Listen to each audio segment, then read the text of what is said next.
ಮೇಲುಕೋಟೆಗೆ ಬಂದ್ರೆ ಅಲ್ಲಿನ ಅಕ್ಕ ತಂಗಿ ಕೊಳ ಎಲ್ಲರೂ ಹೋಗಿ ನೋಡ್ತಾರೆ. ಕೆಲವರು ಹೇಳ್ತಾರೆ ತಂಗಿ ಕೊಳ ಪರಿಶುದ್ಧವಾಗಿರುತ್ತೆ, ಅಕ್ಕನ ಕೊಳ ಅಷ್ಟು ಶುದ್ಧವಾಗಿರೋದಿಲ್ಲ, ಅದ್ರ ಹಿಂದೆ ಒಂದು ಕಥೆನೇ ಇದೆ ಅಂತಾರೆ.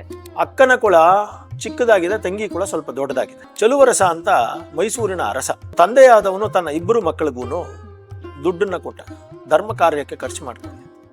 ತನಗೆ ಕೊಟ್ಟ ಎಲ್ಲ ದುಡ್ಡನ್ನು ಕೊಟ್ಬಿಟ್ಟು ಇದರಲ್ಲಿ ಒಳ್ಳೆ ಕೊಳವನ್ನ ಕಟ್ಟಿ 4 ಜನಕ್ಕೆ ನೀರನ್ನ ಕುಡಿಯೋದಕ್ಕೆ ಉಪಯೋಗ ಆಗ್ಬೇಕು, ನನಗೆ ಖರ್ಚು ಮುಖ್ಯ ಅಲ್ಲ, ಎಲ್ಲ ತಗೊಳ್ಳಿ ಅಂತ.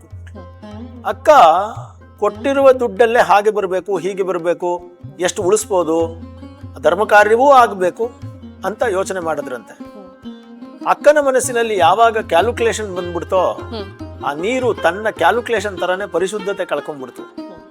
ತಂಗಿಯ ಮನಸ್ಸಲ್ಲಿ ಯಾವಾಗ ಧಾರಾಳತನ ಬಂದು ಇದು ಚಲುವರಾಯ ಸ್ವಾಮಿಗೋಸ್ಕರ ಬರುವ ಭಕ್ತರಿಗೆ ಇದು ಉಪಯೋಗ ಆಗ್ಲಿ ಅಂತ ಯಾವಾಗ ಹೇಳ್ಬಿಟ್ಲೋ ಅದು ಪೂರ್ತಿ ಚೆನ್ನಾಗಿರ್ಲಿ ಅಂತ ಮಾಡ್ಬಿಟ್ರು.